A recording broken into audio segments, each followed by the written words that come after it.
From the heartland of America and the gateway to the West, good morning, good evening, wherever you may be, across the nation, around the world.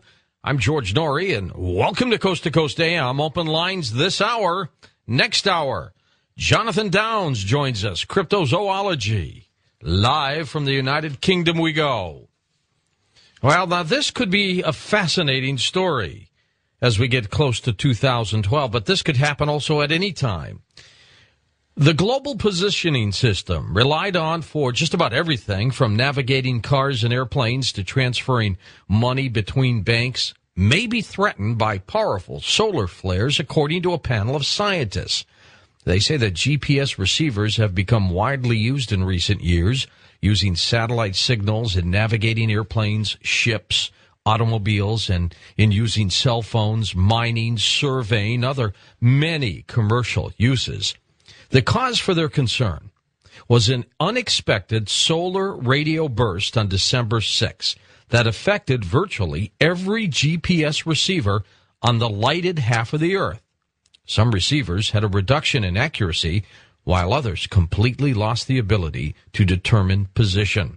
Solar activity rises and falls in 11-year cycles, with the next peak expected in 2011. That's pretty darn close to 2012, isn't it? Well, good news for the Brits. British officials say that within hours they expect Iran to make good on its promise to release 15 British sailors and Marines and hope their journey back to London would begin within hours. Well, they are now at the Tehran airport ready to take off.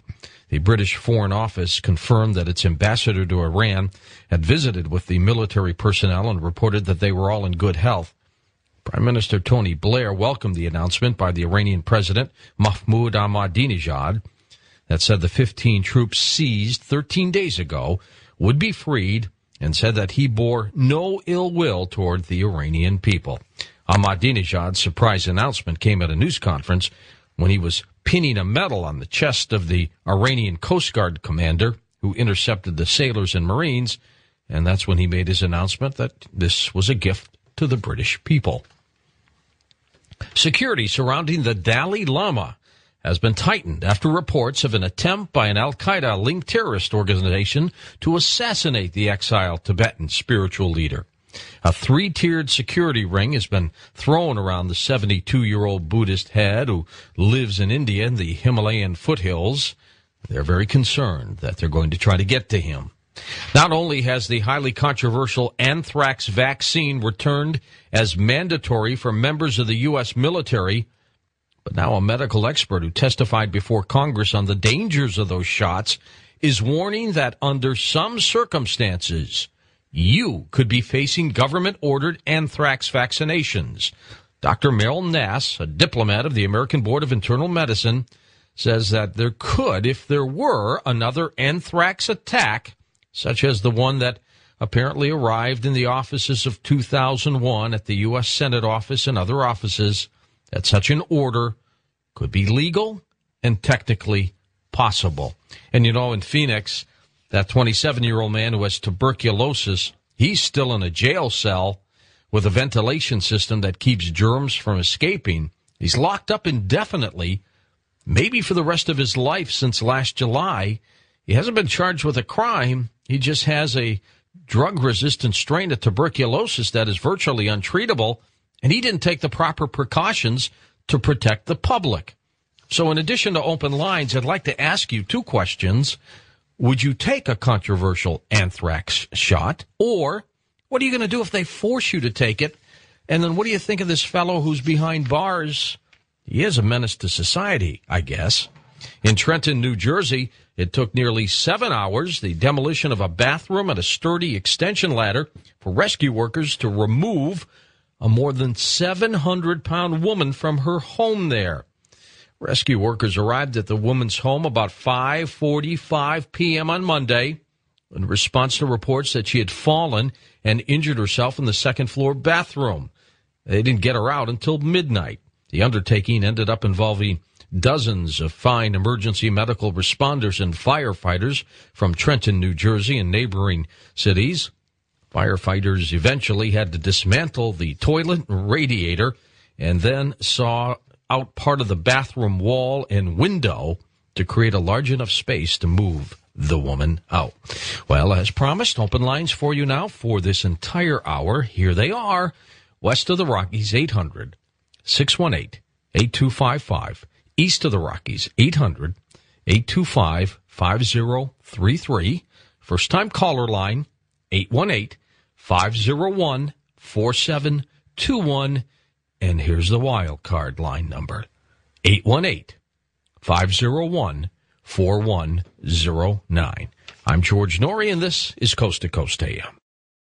Well, and welcome back to Coast. I'm George Norrie. We've got open lines for you this hour, and let's go right to them. Wild card line, you're up with us. Hello there. Hi, George. Hi. This is Mary from Independence, and no, I would not take the Amtrak vaccination. You will not take it. Now, what No. if? What are you going to? Okay, so they may take you away. They may put you in jail if you don't want to take it. You going to fight them? Of course, wouldn't you, George? Absolutely. Absolutely. That is my right. Right? I'm not taking a vaccine that I don't want to. I'm not getting chipped. That's right. Unless I want to, and I That's don't. right. What happened to our rights? Now, what about the guy with tuberculosis? What do you think of him? Well, I think there is a vaccine for that man, but why they're doing this is beyond me. They could try everything underneath the sun. They've sent people to space. Why can't they help this one man?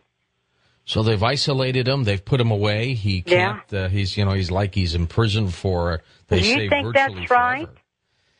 It's a tough call. First of all, I wish that there were a better place to confine the poor guy. Yeah. But, they ordered him, they told him, they said, you know what, you've got to wear a mask if you're going to be out there in public. I don't know how many people would still want to be around him. Well, if you knew he had this infectious tuberculosis and he's sitting there with a mask in front of you, you'd probably run away. I think I would, wouldn't you? Well, George, do you remember years ago they had hospitals for people that had TB? That was a little before my time. Okay, well, they had hospitals that had tuberculosis, I think maybe because there's so many immigrants that are coming in, that have probably this, infectious disease, I think maybe they should start maybe building a hospital, but treating this man the way they are, I don't think it's right. All right, that's a good point. Thank you. All right, appreciate you being part of the program. East of the Rockies, you're on the air. Huh? This is Jeff from Ferguson, Missouri. Hey, Jeffrey, how are you? Doing pretty good. A little chilly here, as you know. Yes, the temperatures have plummeted in St. Louis. Very strange. Oh, yeah. First, I hope I didn't get you upset with my 9/11 emails. No, I take all emails, Jeff. You know that. Nothing upsets me. All right, well, my comment is about first, I would research the stuff about the Anthrax Act before I'd make up my mind. Okay, and if you made up your mind that it wasn't safe, would you take it? Here's how I figure it. You're either one way you're dead if you get it, you're dead. You may be dead if you take the shot. Darned if you do and darned if you don't. Yes, but my main comment is about the recent Iran hostage. Yeah, what do you think of that? Well, I was just reading a story on a conservative news site. I don't want to get the site out on the air. That the decision to release him may have had something to do with that third U.S. aircraft carrier heading to the region. Well, it may have been. I also think it's pretty brilliant to try to get the Brits behind Iran. And I think, by saying this is a gift to the British people, you've been good to us. It's going to be difficult when the time comes if there's going to be a mounted attack on Iran. Well, we all know. The Brits may not want to get involved now. Well, we know this is. Anyone with half a brain realized that was all propaganda. On both sides. Yeah, the video and all that stuff. Wasn't that technically illegal, too? Yeah, I think so. All right, well, what do you think about this April 6th date regarding Iran? Are you familiar with it? Well, what do you mean, the sanctions again? No, there's been an internet rumor for the last couple of weeks of a U.S. planned preemptive strike. Oh, Jeffrey, I don't comment on those things, on those rumors. I make my own guesses based on my intuition. But, those dates that have been, it was March 22nd, and they keep pushing it back. So take internet rumors with a grain of salt. First-time caller line, you're on the air with us. Hi there. Hello? Yes, I'm Nick from Arkansas. Hi. I have two things here. A long time ago, you had a talker on that was talking about Freemasonry. I've been trying to call on since then, but I had never got on. But Freemasonry is one of the oldest organizations known to man. Yes, and it he is. Was saying that it was part of the Illuminati and stuff. And I've been a member for going on 20 years, and I've never, ever, and I'm higher up in the organization, and I know quite a few of the Grand Masters of Arkansas and Oklahoma, Louisiana, and different places. And there's no way that, what they're talking about, us being devil worshippers and stuff, there's no way none of that is possibly true at all. That'd be just like saying we're from outer space. I mean, it's just not any grounds, for it. So many people who are extremely powerful, who may be Masons, and I think a lot of people started assuming because they were Masons that the Masons were behind all the things that they did, for example. And, Right. because you're a Mason doesn't mean you're a member of the Illuminati. Right. Well, I mean, that's like saying you're a Mason, a member of VFW. You can be a Mason, be a member of many organizations. Right. I agree with that. But I mean, it's one of the best organizations, charitable. We give thousands and thousands of dollars just locally here away for scholarships, Our little lodge only has 57 members. Sure. And, no, I agree. However, would you agree that there could be members of the Illuminati who are Masons? Well, yeah, but, that's like saying, there's Republicans who are Masons and Republicans who are members of the Illuminati, But the way that they're picturing it is not that way, though. They're just saying all of us are that way. I know you guys have done great things for people. Great things. Well, the Shriners, all of the it. Shriners, the Burns clinics, the blind, we've done great things for many, But the second note on this guy with the tuberculosis is untreatable. Yeah. That's like having somebody with AIDS, and the guy said, well, I'm not going to protect myself and protect you. I'm just going to go out and spread it. You've got to keep that person isolated or keep him from contaminating the rest of the world with it. Otherwise, he is a harmful, just like a walking time bomb. So you think they're justified to keep him locked up? If he's not going to take care of himself and they, keep a watchful eye on him, yes. Okay. So they are protecting us from him. All right. Thanks for your opinion on that. Let's go to our west of the Rockies. Welcome to the program. Hello. Hello, George. How are you this evening? Good. Thank you. This is Chad from Seattle, Washington. And I'd like to speak with you about the vaccinations they're about to push on all of us. Yeah. And it's going to happen, I'm afraid. Well, that's up to us, because if no one takes it, just like the national ID that we're going to have in 2008 in May, if no one takes it, then what do? What can they do? They can't lock up the entire population, that's for sure. Not at all. Now, if people get in line and decide that they are going to take it, then yes, it's going to put pressure on those who don't want to, but feel that they must follow along.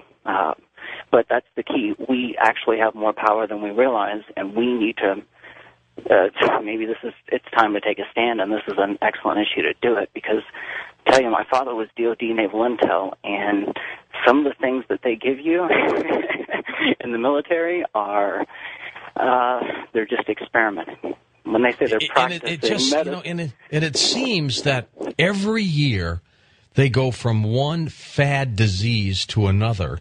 I'm still waiting for this bird flu pandemic that they say was going to occur. And now, it's been years now. And I've always been saying it's not going to happen. Well, we just need to make a decision. I figure if we've all been given free will by our Creator, then who is the federal government to say, you know what, that's a mistake, and we'll make your decisions for you? But they sneak those laws in, don't they? They get them passed. Oh, you let them. Now, another thing about the gentleman with tuberculosis that is being isolated. It's a tough call, isn't it? Yes and no. Whales, when they become infected with a disease and they know they're dying, they will beach themselves in order to avoid infecting the rest of their population. Now, if whales can be so considerate, why can't we? So what are you saying? The guy should do himself in? No, but it would seem to me that he could take his own precautions without being forced to be incarcerated or whatever. See, that's the problem. In his case, he didn't take any precautions. You know, exactly. They told him, wear a mask if you're going out in the public. And not exactly. that I would think a mask would help you, but he didn't do anything. Well, that's my point. If whales can be so considerate as to not infect the rest of their population because they care about one another, then surely we can too. So you think they were justified to put this guy away? No, I think that he should have taken the precautions to avoid infecting other people. But if he does not, what are you going to do? Let him walk the streets of Phoenix and breathe on people?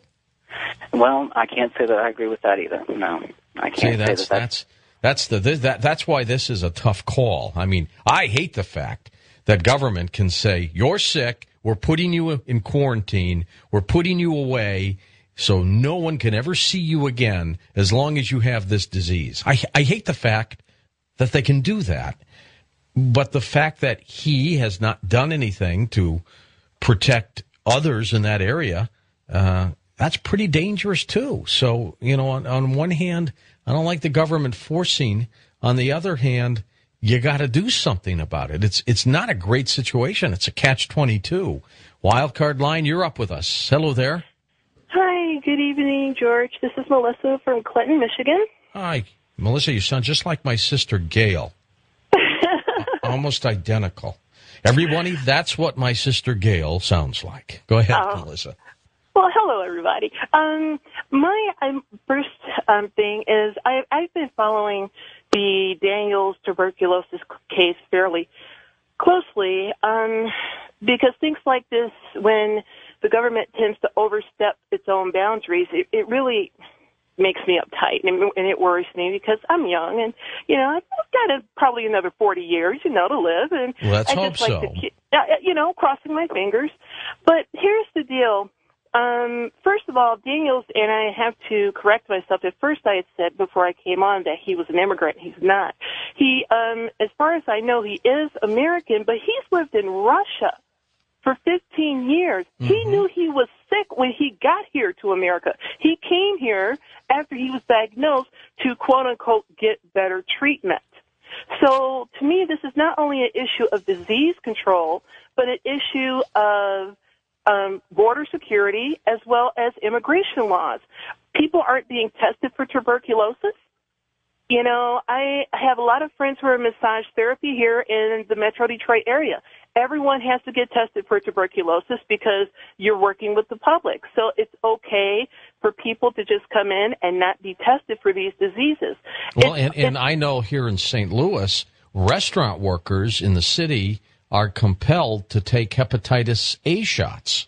They Absolutely. Because they touch food. They come into contact with people. But Absolutely. see, but that's a different, I think that's a different decision.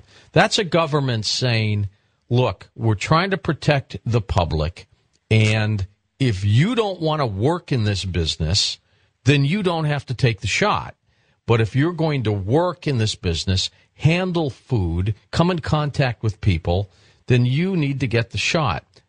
Again, that is on the extreme level of control, but it sounds like it makes sense, doesn't it? It does make sense, but it's kind of, in just my opinion, comparing the tuberculosis case to the anthrax issue is sort of apples and oranges, because anthrax, you know, and I'm not a scientist here, but tuberculosis is highly contagious. You know, the whole anthrax thing is a matter of it being unleashed. Yeah, but here's the problem with that. You know, one, we're all suspicious of everything these days. Mm-hmm. And, you know, I question, you know, we've got 10 million doses, by the way, for anthrax, emergency doses put away. You know what? I want to know, again, because we talked about this a couple years ago, how much does it cost? who's the company that made it, who's behind the company. I mean, is there graft and corruption going on all over the place? You know, the problem is you don't know if they would create this anthrax scare or situation merely to make money on all of us. And that's also part of the danger. I'll be back in a moment. Open lines continue this entire hour. Next hour, cryptozoology, creatures. You know, today was one of those days I woke up and said, gosh, I'm glad we've got Coast to Coast on today. I mean, it's just like I feel every night. It's just a privilege presenting this program to you. It really is. I can't believe it's already Wednesday. This week just keeps buzzing by, doesn't it? Next hour, Jonathan Downs joins us as we talk about creatures on this planet. He is just a home run when it comes to cryptozoology. He's in the category of Lauren Coleman, two individuals I respect greatly. So we're going to have a fascinating program tonight. But when I come right back, it's more open lines on Coast to Coast AM. All right, let's go back to the phones. We'll take the ones that have been waiting the longest. You're on the air with us. Hi there. Hey, George. This is Jim from Marshall County, Alabama. Fascinating discussion tonight. Very important to think about individual rights when it comes to something as important to this. Got a couple of comments. Sure. Back in Desert Storm, I was in the Marine Corps. I was stationed out at Pendleton, and I was brought up on Article 15, which we call office hour charges for denying a couple of vaccinations, violating the battalion order. Now, there were enough of us, I think between 100 and 120, officers included, that refused to take it, and the colonel rescinded all of the charges. So it can be done even in the military.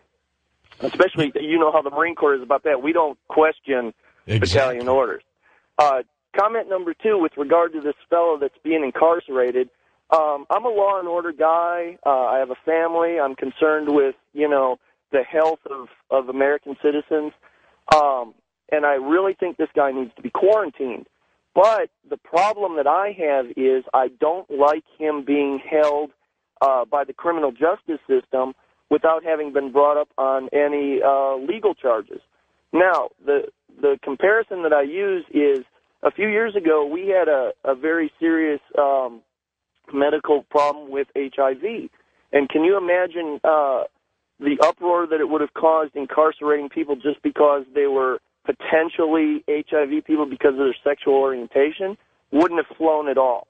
But in the aftermath of all of that, you had some states, especially southern states, Georgia I know is one of them, that if you knowingly had that disease and then you infected somebody else, then what? Then the legal system moved in and incarcerated you. I don't think this man should be incarcerated unless he has violated a crime. If the legislatures haven't initiated anything, then, should he be quarantined in a hospital? Yes, but I think it's very, very dangerous to allow our criminal justice system, especially the West Coast judges, to get the power to be able to incarcerate these people prior to them violating laws. So what you would be a little more appropriate to accept would be the fact that if they had a special place put aside for this guy that wasn't a jail cell, but maybe some kind of ward in a hospital, and they picked him up and said, look, you're not doing anything to protect yourself or anybody else. You got to go away for a while. Well, then the legislatures of these respective states have got to enact a law, promulgate it, and then say, citizens of these states, if you violate this law, then the judicial system will come into play. I feel very uncomfortable about the judicial system presuming itself upon people that are still presumed innocent of crimes. I don't like this situation. I think it's very dangerous. All right, thanks for sharing that with us. Let's go to our West of the Rockies line. You're on the air. Hi there. How you doing, George? I'm good, thanks. Well, this is another George. Well, hey, George. Not in rebuttal to what your last gentleman said, but if a doctor has told you that you're infectious, that you can harm other people if you don't wear a mask, and they violate that, they don't care about other people's rights, then I feel that they should be incarcerated. They should be contained, hospital, whatever is necessary, because if they knowingly are infecting the rest of us, which we don't know who they are, they're just a friend, they're a stranger, I'm just talking to them, they know they are harming me. They know they are causing me to get a disease, and they are not willing to take the responsibility. I kind of lean to the, like, STD, where I know I'm going to harm someone, and I don't care. I'm not interested in protecting anybody because I'm only interested in myself. Well, see, in this fellow's particular case, they asked him numerous times, take care of yourself, put a mask on, and he didn't do it. That's exactly what I'm saying. So if we have a person or people that don't care about anyone else, then doesn't society have a responsibility to protect us from them? Because they don't care. Well, I agree with that. And, this is what Daniels, his name's Robert Daniels, is what he said in a telephone interview last month. He says, I'm being treated worse than an inmate. I'm all alone. 4 walls. Even the door to my room has been locked. I haven't seen my reflection in months. Man, he is going to be in there for a long, long time. First time caller line, you're up with us. Hi there. Hi, this is Nick from Cleveland. I was just calling about the man who was quarantined with tuberculosis. Sure, go ahead, Nick. I think we have to worry about suicide bombers right now. What if we have to worry about those that might be walking amongst us infected with the intent to infect others? Oh, let me tell you, the next wave of terrorism, those who commit suicide, they'll get them infected with all kinds of diseases and try to have them infiltrate. Sure, exactly. Just bring them all in, and we're in a big ream of trouble. I mean, this is look. It's, as I said before, Nick. This is a rough case. I mean, on one hand, you don't want government to interfere. You don't want them to put somebody away in a jail where this guy's been locked up. On the other hand, how much warning do you have to give the guy to do something to protect the public before you have to, clamp down on him? You're exactly right. He was given the warning not to. He has to protect himself and others, and he didn't do it. I think he's where he belongs. I think I saw today, changing the subject for just a moment, almost saw my very first UFO. I got to tell you, I was like a kid in a candy store. I'm driving down Highway 4064, which is the big highway in St. Louis, one of the big ones. And I spot miles away in the sky this huge rectangular-shaped object. And the length of the rectangle is vertical, all right? It's up and down, way up in the sky. Huge. I'm estimating it must have been 150 feet across and 200 or 250 feet long. Good size. And I see this thing in the wind, and it's just way out there. And as I get closer, I see this little tiny plane pulling it. It was a banner, a massive banner for a cell phone company pitching their product. And I saw this little plane just pulling it away, and it was so disappointing. I mean, I really thought I saw something. Originally, I thought maybe it was a helicopter from a distance because I knew it wasn't a plane.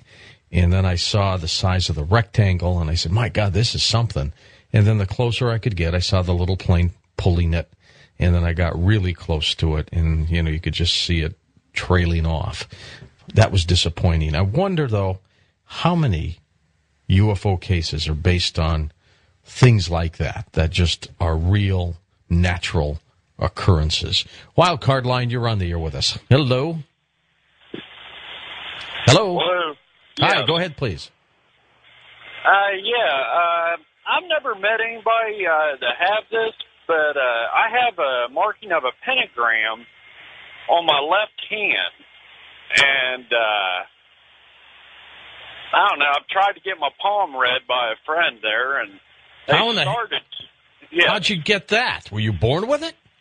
I mean, it's all natural markings. It's not no alterations or nothing. It's just part of my hand. I mean, it don't stick out, it don't glow, nothing like that, but it's very noticeable. Now, tell me a little bit about your life. Anything unusual ever happened to you? Not really. I don't know. I'm sensitive to, I think, kind of like supernatural sensitive. I could feel when, I don't know, in a place where somebody might have died or an accident or something like that. I'm very sensitive to that stuff, but other than that, nothing unusual. And whereabouts on your hand is it? It's in the palm of my hand, on my left hand. A pentagram. Now, you've shown this to other people. What do they say? They can spot it pretty easy. Some people freaks them out, but because, I mean, it's just a perfect pentagram on my hand. I've tried having my palm read before, and the person that started reading it, they just stopped and said, I don't want to read no more. You're not a warlock, are you? No. Just a normal person. And that's about it. I was wondering if you was going to do any shows about I'll tell you one thing we'll do. I'll have some people do some research, and they'll fast blast me, and I'll give you the data if I get it before I'm off the air with this series of open lines. If not during the break, in the mid-break, I'll pass it on to you to see if there's anything and what it means if you have a pentagram, which is a natural part of your body. I mean, I've never heard of anything like that. I've heard of people with strange birthmarks and things, but nothing shaped like that. Let's go east of the Rockies. Welcome to Coast to Coast. Hi there. Hey, my name's Joey from Augusta, home of the Masters. Hey, I was just calling about, I see something suspicious about Ahmadinejad, who releases the 15 British soldiers and says that they're a gift to the Britons. I don't see it really as a gift, although I'm happy that they got released, but they're hostages. They were taken by the Iranians. I think he thinks his gesture was the gift. I see what you're saying, and I personally think that the guy is a lunatic. I don't know what kind of plot he's got. He may be as crazy as a fox, if you know what I mean. Yeah, I know what you mean. I think also, if I may, but I think that I believe that global warming is happening. I don't believe that global warming is happening to the extent that many scientists say that it is. Of course, I'm just a regular guy. But it just seems to me that if you were a scientist, you would be skeptical until something was proven and absolute, like turning on the light. You know it's going to happen. You can't say with certainty that global warming is happening, and that's what I think is so creepy about that also, is that all of these scientists want to come to a consensus that something is happening, may or may not be man-made. I believe that the planet may be warming, it may be cooling, but I don't believe that it's man-made. Well, yeah, and that's the thing I wanted you to point out. I believe global warming is occurring. Right. I think the argument is why. Right. And as you say, you may be just an average guy, but let me tell you something. Your opinions are just as pointed as a scientist's because they really don't know either. My take, like you, is that this is a natural cycle. It's a natural occurrence. Again, I've no doubt that global warming is happening. You could just see and witness it by what's happening on the glaciers and the ice shelves and things like that. But just to prove it, this entire solar system is warming up. Right. The ice caps on Mars and just are melting. The solar system that you were talking about in 2011, 2011.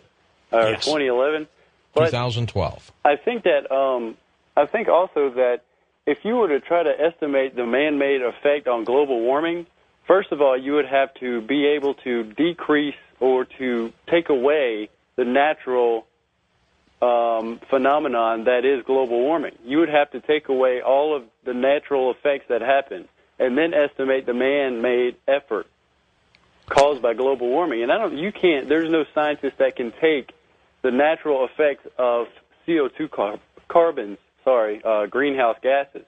You just can't estimate that. So to me, you just really cannot prove how man is causing it. You're right, and there are many scientists who are beginning to agree with you. Well, I'm glad that hopefully there are some politicians that will stick to this global warming. I do believe that it's just a ploy. To be honest with you, I think that it's part of the Illuminati or some sort of plot to take control and to depopulize this planet. And I know it's going to happen biblically. I'm a Christian. I know that sort of thing is going to happen. I don't know. Well, let me tell you, tomorrow night's program will be with Father Andrew Wingate as he talks about end times, and some of the things he will tell you is one of our little scary programs, and then Friday we'll try to lighten things up a little bit. I did get an open line call last Friday. Somebody asked for a superhuman hotline, superhumans who have done incredible things. That's not a bad idea. I think we may do that this weekend in addition to open lines. Let's go next to our West of the Rockies line. Hello there. You're on Coast to Coast. Hello. Yes. Welcome to the show. Hi, this is Murphy, and I'm here in California, but I live in the Phoenix area, and I work in the medical field. Have you heard about this story, Murph? I have, and I'll tell you what the law says. In all of the states I know have a law in place, and it's usually used in the mental health field, but it doesn't differentiate. It can be used for any purpose. And the law states that if you pose a danger to yourself or to anyone else, you can be hospitalized or incarcerated. I know that Arizona has it. I know that California has it, and I know the other states have it as well. It just you usually hear it in the mental health area, but it can be used for anything. Well, let me tell you, a fellow by the name of Ross Upshur, he is the Joint Center Director for Bioethics at the University of Toronto, and he says anybody with drug-resistant tuberculosis should be detained if they are uncooperative, and apparently this Robert Daniels fellow has been uncooperative and was warned several times by doctors to wear a mask in public. And I got to tell you, I mean, if I were at the grocery store and I'm in line behind the guy who's got a mask on, and I've seen that. In some cases, I think the guy's doing it because he's got allergies or maybe he gets sick a lot and he's trying to protect himself. I've never thought about him having some incredible virus or disease. But I got to tell you, if I were behind this Robert Daniels guy in a store, even if he had a mask on, I'd be a little queasy about sitting around and standing by this guy. I really would. This is a drug-resistant form of TB, and I don't think I'd be around. And that's how panic starts, by the way. If I ran onto that store, I bet everybody else would too. The place would just go crazy. Well, if you need to email me, just make it simple. George@coast2to, you got to do that. coast2coastam.com.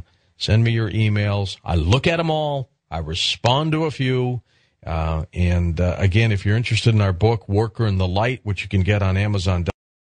Well, in reference to our call last hour, some people have sent me some fastballs saying that if a person has a pentagram etched on their body, on their hand, chances are they are a werewolf. Now, I'm not sure the caller was a werewolf, but it is pretty fascinating, isn't it? Creatures. Jonathan Downs joins us next. He's a cryptozoologist on Coast to Coast AM.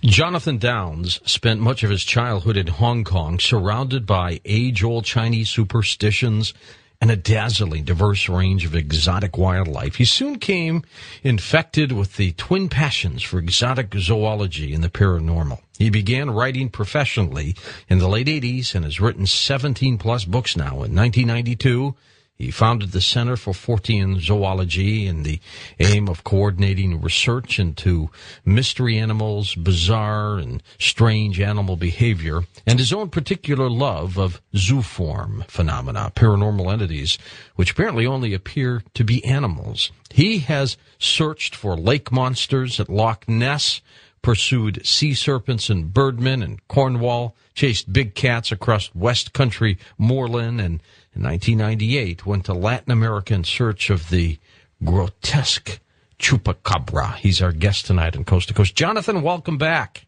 Good evening, George. How are you? God, it's been a couple of years. Goes by too fast, Jonathan. 3 years now, mate. 3 years. At least, yeah. My gosh. It just clicks. How have you been? Oh, it's been a very strange 3 years. I mean, an awful lot's happened. We've done, oh Lord, half a dozen expeditions. We've moved house. When we last spoke to you, we were based in this little house in the middle of a suburban housing estate in a city called Exeter. Whereas now, my father died just over 2 years ago, and I inherited the old family home.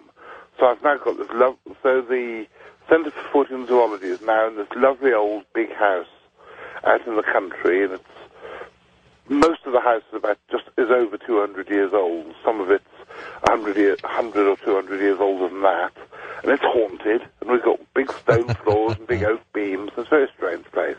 It's lovely to be out here, and we're building a museum at the moment. So a lot of stuff's happened. Well, good for you. You know, this subject matter continues, I think, to perplex and amaze. We've had a couple of cases in this country over the past year of possible chupacabras, very strange wolf animal-like creatures that have no hair, bluish gray in color. They are found dead, but nobody really can figure out what they are. They speculate, of course, that they could be hybrids between a wolf and a dog or something, but strange creatures everywhere. We're going to talk about many with you tonight, Jonathan, many indeed. But, you know, I just had a story on where a caller last hour before you came on has a pentagram on his hand. It's right there in the palm of his hand. And some people are telling me that it's the sign of someone being a werewolf. In your work as a cryptozoologist, do you investigate the myths and mysteries of some of these creatures, like a werewolf or, you know, like a vampire? Or do you primarily try to investigate real animals, like Earth-type animals? No, we do both. In fact, my organisation and I, we actually work with the British police forces, and so we've actually worked with the British police to investigate animal mutilation cases, and I've been called in on a couple of very strange cases where animals, at least, have been completely drained of blood. So no, the whole vampire thing and the shape-shifting werebeast thing, something that interests me a lot. All right, we'll talk about all of them tonight, and we'll do a little review on some of the work that you were doing 3 years ago when you were on the program as well. The issues that are out there today, Sasquatch, the Loch Ness Monster, the abominable snowman, which could be a Sasquatch, Chupacabra. Do you ever also get reports of dragons or dinosaurs on this planet?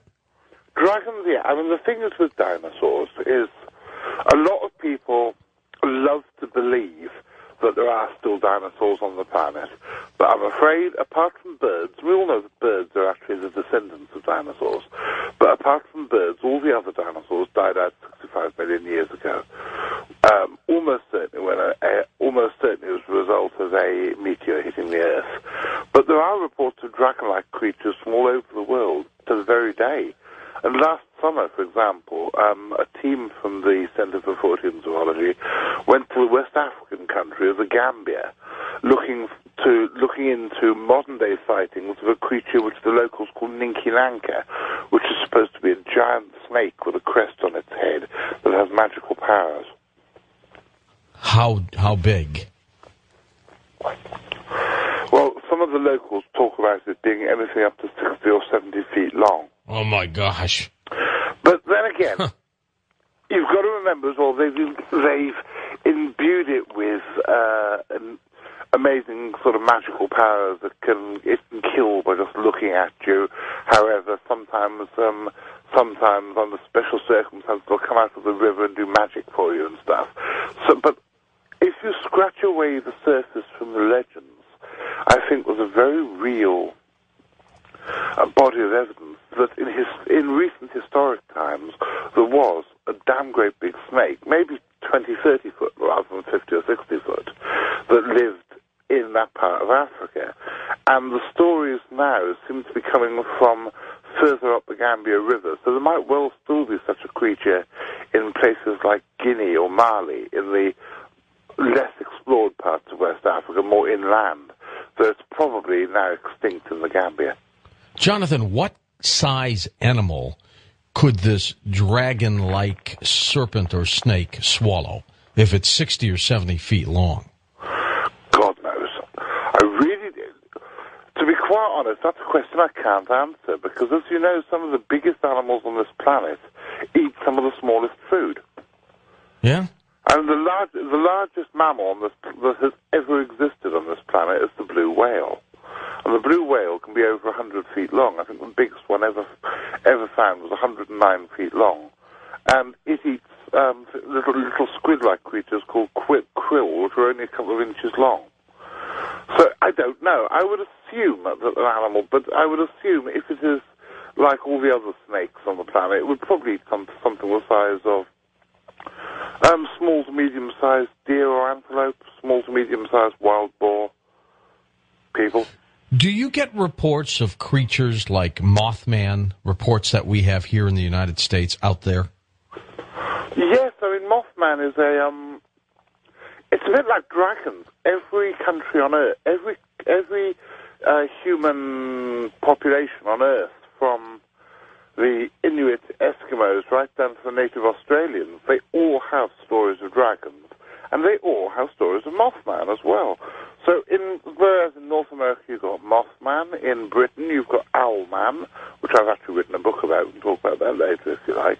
Sure. In West Africa you've got a creature called Sasabonsam, which is the same type of winged humanoid entity with red glowing eyes. In East Africa you've got something called Popobwa, which is supposed to be like a monkey or an ape with bat-like wings and red glowing eyes. You've got the Tengu of Japan. You know, these things are found all over the world. Why are these creatures kind of hidden away? I mean, a few people see them, in this case here in this country, several people report seeing Bigfoot or Sasquatch walking across a road or down in a ravine, but they're not widespread. Why is that? Because we're not talking about a lot of these creatures? Well, we're actually talking about three totally different types of creatures. Firstly, you've got the cryptids, the bona fide unknown animal species, which are still awaiting discovery. And the reason they're awaiting discovery nearly always is because they're rare, they're elusive, they're shy, and quite often they're quite intelligent, so they're quite good at hiding from mankind. The second lot of these things you've got is the pseudo-cryptids. They are known species of animal that are in the wrong place or at the wrong time. Things we know they exist, but it's like all the way across North and South America, you have got, at least until the Europeans arrived, you had cougars or mountain lions. But now you have sightings of them all across Europe, where there's never been any, but they've escaped from captivity, and now they've established themselves into the wilds here. And so they are unknown animals, although we know what they are, we don't know how they're fitting into the environment or where they came from. Then the third lot you've got other zooform phenomena. They're the weird things. They're the things like Mothman or Owlman or the weird Bigfoot type creatures people see come getting out of UFOs, the ones that seem to appear and disappear at will, and the devil dogs and the Chupacabra, and all these really weird, strange creatures that really don't seem to be ordinary animals as we understand them. They appear to be something far more esoteric and weird. Where would you put the thunderbirds, these massive birds, under these three categories?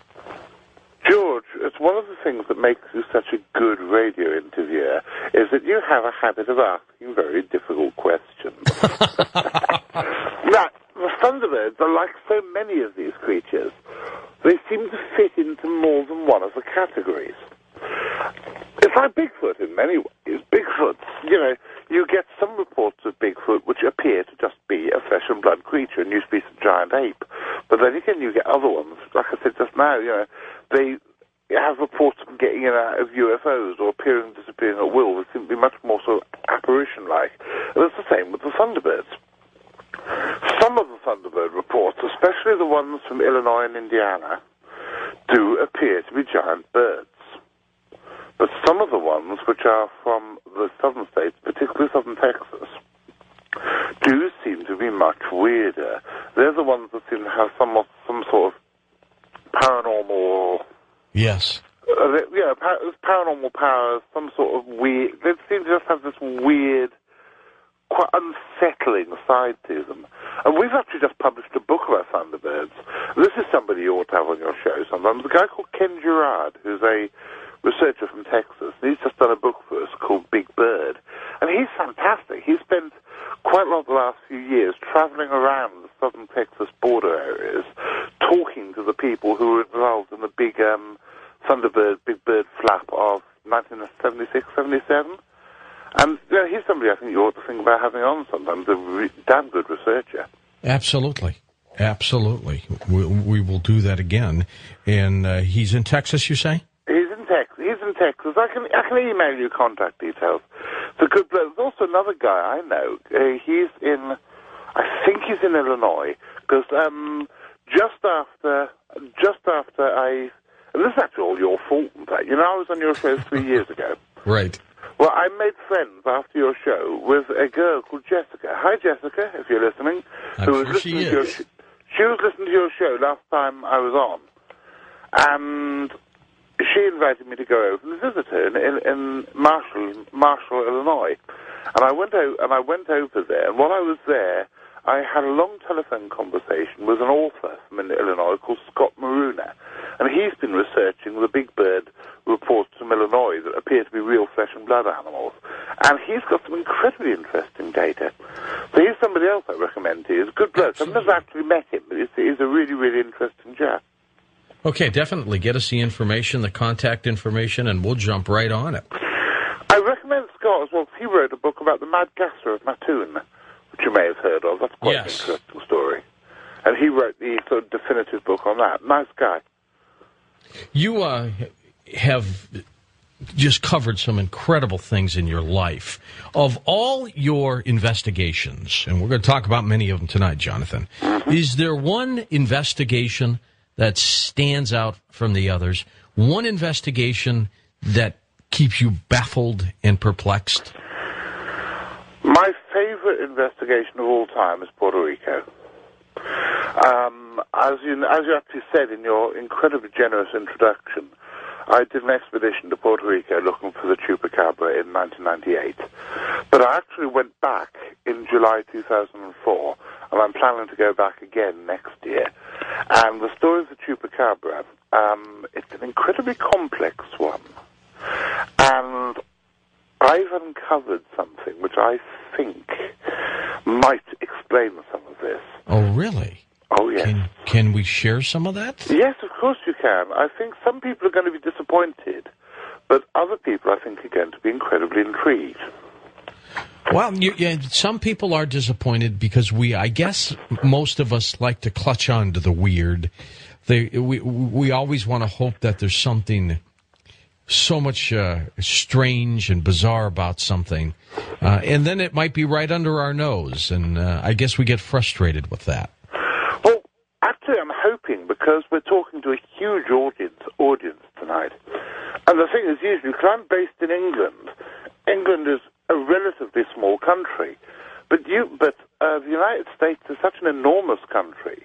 There's going to be an awful lot of people listening, and Are we taking callers tonight? Yes, we will. In our last hour, our final hour of 3, we'll take phone calls.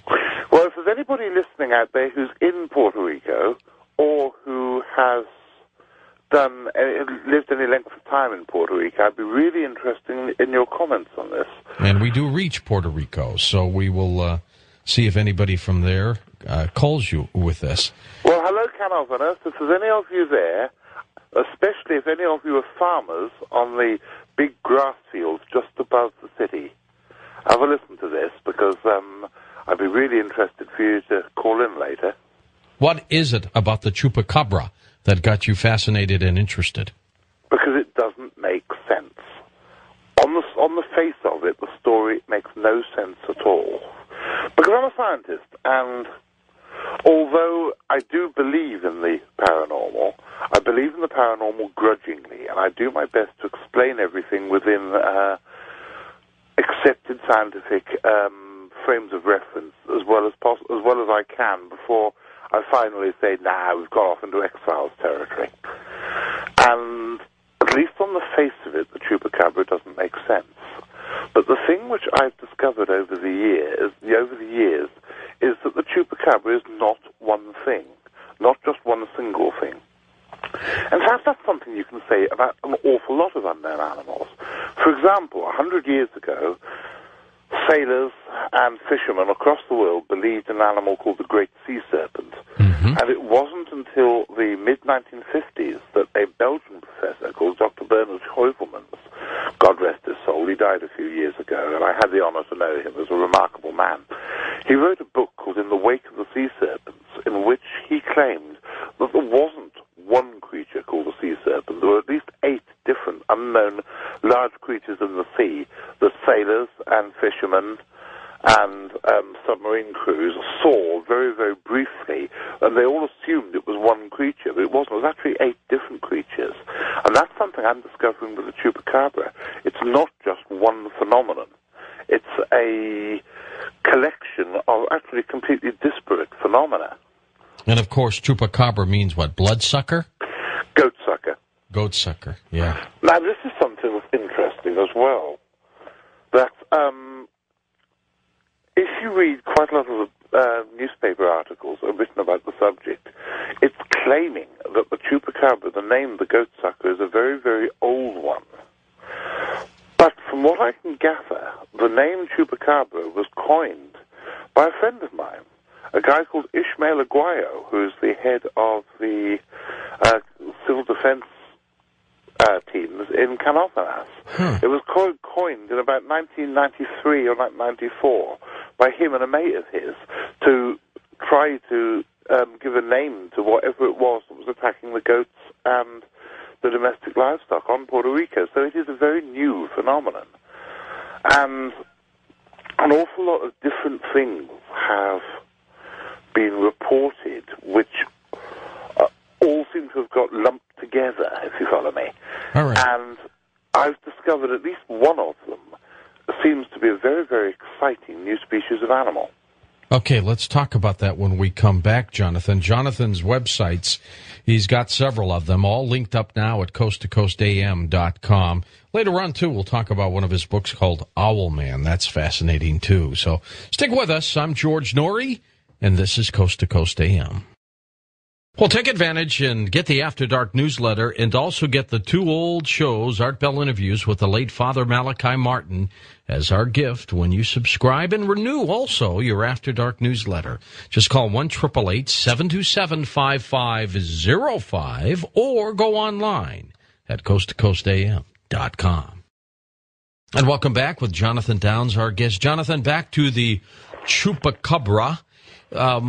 I guess what was fascinating is there's no question, and even though you're going to tell us about this new creature, possibly, the fact that people were witnessing something over all these years, I guess you have to assume something's happening, right? They're not making it up. They're not seeing this. Oh, of course. There are far too many reports to ignore them. I mean, there are some unknown animals which are only known from 1 or 2 very obscure references, but the Chupacabra has been encountered by so many thousands of people. There's obviously something going on. Now, the thing I find particularly interesting is that the well-known image of the Chupacabra, the semi-bipedal creature with the spines down its back, was first reported from the town of Canovanas in Puerto Rico in 1994. But that image then very quickly spread across the world. And whereas the first sightings, like I said, were in 1994 in Puerto Rico, within the next 2 or 3 years, similar creatures were being reported from all the way across Latin America, from as far south as Argentina to all over the Spanish-speaking parts of the States as well. I mean, there have been sightings as far north as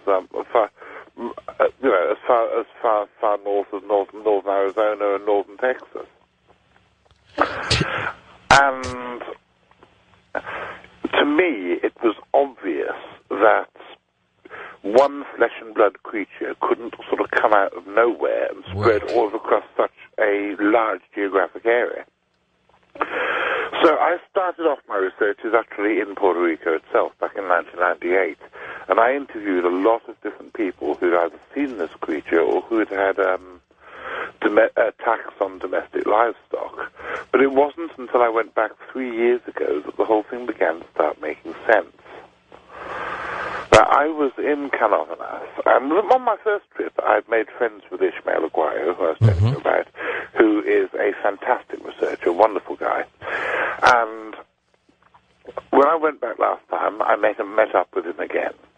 But it turned out that the killings, at least there in the Canovanas, the pure killings that had been described as being by the Chupacabra had fizzled out. They'd stopped in the late 90s. But the sightings of the spiky-backed creature continued. Now, for the first time when I was there, I actually saw some very close-up photographs of the killings, and people had told me before about attacks on goats in Canovanas, and I had assumed that, just like in England anyway, that goats were quite large creatures. Right. No, they're not. They're little. They're not. The ones in Puerto Rico are tiny. They are really, really small creatures. The goats in England are the same size as a sheep. They're the size of a large dog. The goats that I saw in Canovanas, including the goats of two farmers that actually had attacks on their flocks, were really, really small. They're like lambs almost, aren't they? Yeah, they're tiny little things. And then one of the farmers who'd had a series of attacks on his livestock showed me some photographs. And they'd always told me, there's been either puncture marks in the neck or there'd been a triangular hole in the skull, where the brains had been eaten. Huh. And when they showed me these photographs, I finally realized what had done the killings. I'm not saying what had done every killing all the way across South America, bits of North America and the Caribbean, but what had done those particular killings in Canovanas. Because I've investigated animals all over the world, and there's no doubt about it. These diagnostic triangular holes in the skull with the brains being eaten are done by an animal called a mongoose. The mongoose, of course, we've heard about this. So mongoose is what I think in India, in Pakistan, they used to use to attack cobras, right? Yep, and they were introduced into Puerto Rico and various other islands of the Caribbean, and then in about 1880, 1900, in order to keep down rats. Okay. Now, go ahead. That doesn't explain the sightings of the weird spiky-backed creature. Right. Now, one of the things, but, it does explain some of the killings. It doesn't explain the weird. It doesn't explain the weird stuff. Let's get into the weird in a moment, but with the mongoose, how does it make that triangular shape, and why does it go for the brains? It just likes to eat them. In the same way as I like to eat chocolate, the mongoose likes to eat the brains. All right. But then I discovered, because when I was there, I discovered there'd been an explosion in the rat population in about 1990, and all small carnivores, their populations expand depending on how much food there is, how much food there is for them. So I'm just hypothesizing that there was an expansion in the mongoose population in the early 90s when they'd eaten most of the rats. then turned to domestic livestock. But it doesn't explain the spiky creature, and it also doesn't explain the fact that the spiky creature is still being seen today. So then I was up in one of the hill farms, and I was talking to a pair of banana farmers. Because, as I'm sure you know, in Puerto Rico, bananas and plantains are one of the biggest and most important cash crops. And this farmer was telling me that it was really strange, although he'd had attacks on his livestock back in 1997, 1998, he hadn't had any attacks since, but something had been attacking his banana trees. Now, when I was a little boy in Hong Kong, I remember a friend of my late father's was the chief of police in Hong Kong, and we used to go and visit him, 3 or 4 times a year. And he was a keen gardener, and he had banana trees in his garden. And I remember one day, this was in about 1967, 68, 40 years ago, he was furiously angry because something had destroyed his banana trees. And he set out traps for it, and nothing had come. And then back in those days, because he was the chief of police, he could do all sorts of things he probably shouldn't have done. And he set 2 policemen out with rifles to guard his last banana tree, and they shot a porcupine. Now, in North America, the porcupines have fairly short spines, and they live in trees. But in the old world, in Africa and Asia, porcupines are larger. They have much longer spikes on their backs, not on their sides, and they live on the ground. And some of them will walk half upright. Now, there's a heck of a big change there's a hell of a evolutionary gap between the North American porcupines, the old world porcupines, and the new world porcupines. But it turns out there's one animal that was only known from one skeleton, one subfossil skeleton. It was probably about 2,000 years old. It's only known from one specimen. It looked like and appeared to be exactly the same as one of the old world porcupines. And it was found in a cave in Puerto Rico in the 1920s. And nobody knows what it actually looked like, but its skeleton, or the bits of the skeleton they found, was similar enough to one of the old world porcupines who used to walk on their hind legs, to make me think, I wonder if there's a type of very, very, very, very strange porcupine that is the same as the ones you get in the old world, but somehow has turned up in the new world. With maybe a different kind of spiny back. With another sort of spiny back. Now, the thing that makes this sound interesting is that up until very recently, everybody thought that in Puerto Rico, like most of the Caribbean, was an island that broke off the main continent of South America millions of years ago and just drifted out into the Caribbean. But there's some evidence that it's actually not the case. It's something called a microcontinent. And it actually, just like South America and North America, it broke off from North Africa X million years ago and drifted independently across the Atlantic.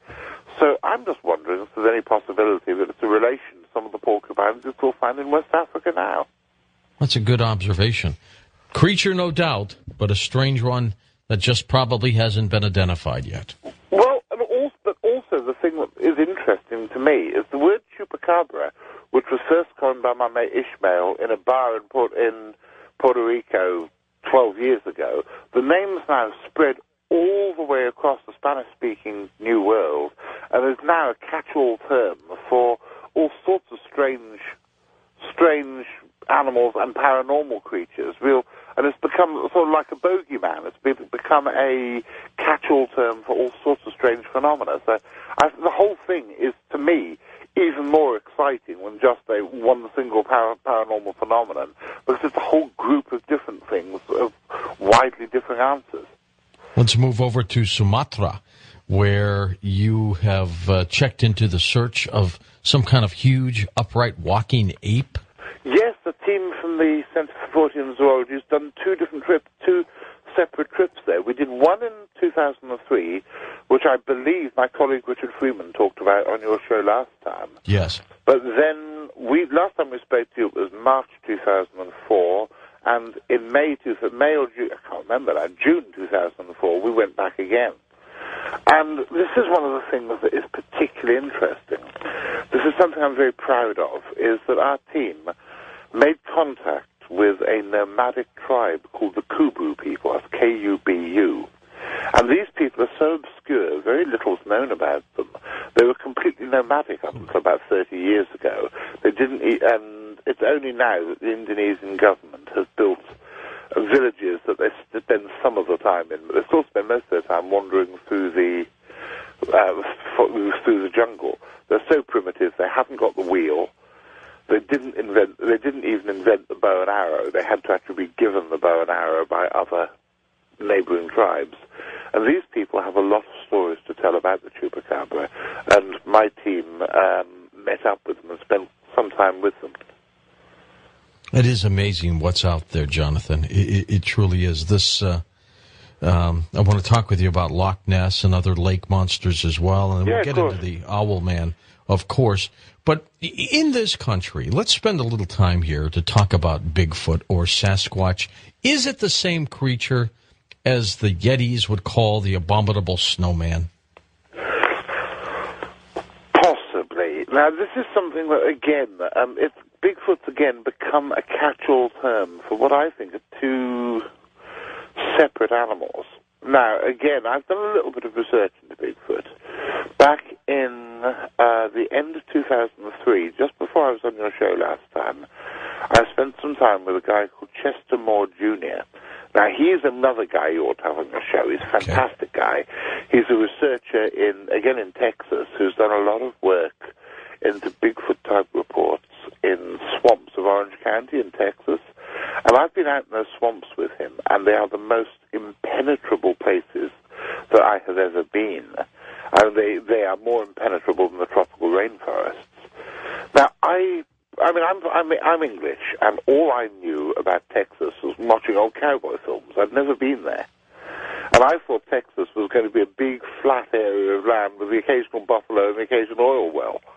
You know, because all I knew it was from old John Wayne movies. And I had no idea there was such thick, dense swampland. And some of the work that he's been doing down there, I think is absolutely fascinating. And he's got some pictures that he's taken with image intensifier, what do you call it, thermal imaging cameras. Thermal imaging, yeah. And, sorry, you've got to forgive me, it's early in the morning here. I'm still in bed drinking a cup of coffee. That's okay. You've only got 2 more hours to go here. No problem. I love being on your show. Just forgive me if I fluff my words a bit. No, you're doing But thermal imaging cameras, and he's got some pictures from there which do appear to show human-sized somethings in the swamps. And I would hazard a bet. I'd hazard a guess. I'd make a bet that if anybody is going to get the definitive evidence for Bigfoot, it'll be Chester or one of his team, and it will be from those Texas swamps. It's because they are containable. It's not going to be from one of the big things in the Pacific Northwest, because the Pacific Northwest is so big, so difficult to traverse, that the only way you're going to get Bigfoot then is if somebody in a truck hits one by mistake. Yes, or shoots one, and I hope he doesn't. I don't think he's going to shoot one, because I think they're too shy, they're too intelligent, and too elusive. I think it's purely going to be roadkill, it'll be an accident if it happens in Washington State or Oregon or Northern California. Sure. Some people believe it's Gigantus piscicus, is it? Yeah. Now, a huge ape. Yeah. There's a big problem with that, which Gigantopithecus is the best possible argument for the Yeti. Now, the Yeti in Central Asia I have absolutely no doubt it exists, because up until very recently there was, as you say, an animal called Gigantopithecus, which was basically a giant upright walking relative of the orangutans. And it's known from subfossil deposits, where in the same subfossil deposits you find the remains of leopards, clouded leopards, snow leopards, giant pandas, the Chinese water monitor, the Asian black bear, the langur, and hundreds of other animals which are still alive today. You're not talking a situation like the big KT extinction event which killed the dinosaurs. There's absolutely no reason no reason whatsoever for the giant Gigantopithecus to have become extinct. It wasn't hunted by people. There was no population pressure. There was no apparently food pressure on it. There's no reason for it to have become extinct. And I reckon that they are still there. That there's no reason that they're still there. There's no reason for them to have gone away. And they're still living alongside the same animals that were found in the caves alongside them 30,000 years ago. The problem is, in the whole of the New World, in North America, there are no fossils of any primates apart from man. Mankind seems to be the only primate ever to have lived in North America. It's been suggested that when man crossed the land bridge from Siberia to Alaska and populated North America, that Gigantopithecus came too. But the question is, why? Man colonizes because of the way the social group of the human race works. That basically, when young men get to puberty, get to teenagerhood, they leave home, they branch out, and they take some of the women from the tribe with them. So, human tribes have always colonized and explored new areas. That's what the human race does. We don't know how Gigantopithecus behaved, and it's very difficult. The big question is, if Gigantopithecus did travel across the Siberian-Alaskan land bridge, and then colonize North America, you've got to ask the question, why? So true. Again, there's no question people are seeing a creature or a series of creatures, like you've said, and it's out there. Oh, gosh, yes. It's out there. It's families there. There are little ones running around somewhere. They're there. Now, that's what interests me particularly. That's why I'm not sure about the Gigantopithecus explanation. I'd love to be proved wrong, but I don't think it's Gigantopithecus in North America. What I'm wondering if the North American one, if Gigantopithecus, if the Yeti in Central Asia is just a huge unknown ape. But I think the ones in North America are more intelligent, and I'm wondering if they are very, very, very primitive people. If they are genus Homo, if they are related to us. And I'm not saying they're Homo sapiens, I'm not saying they're the same species as us, but I am wondering if they are very, very primitive hominids. Let's go to Loch Ness in Scotland when we come back with Jonathan Downs. And welcome back to another special segment of Coast to Coast AM with Jonathan Downs. Up next, the Loch Ness Monster. Jonathan Downs is with us. Jonathan, what is the Center for Fortean Zoology? Well, we're the only organization in the world that works full-time at hunting for unknown animal species. We've got 450 members over the world, and anybody who's listening tonight is welcome to join. You just go to our website and you can join up. There's some information on how to join on the front page of the website. But we've got 450-odd members around the world, and we've got 8 people now working full-time at this. Oh, sorry. Good for you. And what website do you prefer they go to when it comes to this? Uh-oh. That was my fault, George. That's okay. In the break, I was having my breakfast during the break. Uh-huh. And you're choking remember, it's just past 8 o'clock here. I'm sitting up in bed with my cat, and my darling girlfriend just brought me breakfast. And you're choking to death live on the radio. I was swallowing my toast, and when I heard the advert finish.